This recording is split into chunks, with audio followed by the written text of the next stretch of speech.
नमस्कार, मी डॉक्टर सुबोध देशमुख. हे बघा, कुठलाही आजार झाला की आपण बऱ्यापैकी औषधोपचारांनाच महत्त्व देतो.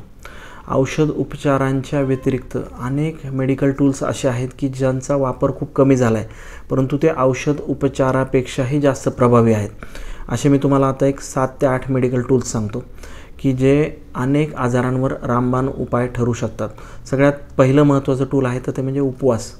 आता उपवासाचं महत्त्व बघा, सगळ्या धर्मामध्ये आहे. उपवासाला अनन्यसाधारण महत्त्व दिलं आहे. उपवासाने अनेक आजार बरे होतात. दुसरी महत्त्वाची गोष्ट सूर्यप्रकाश. सूर्यप्रकाशामध्ये सुद्धा आपल्यामध्ये व्हिटॅमिन डी तयार होतं, आपला मूड चांगला राहतो.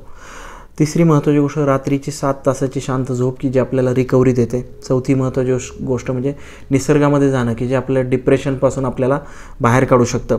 पाचवी महत्त्वाची गोष्ट जिवंत अन्न खाणं की ज्याला आपण जिवंत अन्न म्हणजे सॅलड्स आणि फळं जे निसर्गातून येतात की आपल्याला अनेक आजारांपासून मुक्त करू शकतात. सहावी महत्त्वाची गोष्ट एक्सरसाइज. सातवी महत्त्वाची गोष्ट अर्थिंग की जमिनीवर अनवाणी चालणं, ह्याने अनेक आजारांचा फायदा होतो. त्याच्या पुढची महत्त्वाची गोष्ट म्हणजे ध्यानधारणा करणे किंवा मेडिटेशन. अनेक आजारांसाठी खूप प्रभावी उपाय आहे. आणि सगळ्यात महत्त्वाची गोष्ट म्हणजे हसणंसुद्धा हे एक अनेक आजारांवर, डिप्रेशनसारख्या आजारांवर खूप महत्त्वाचा रामबाण उपाय ठरू शकतो. धन्यवाद.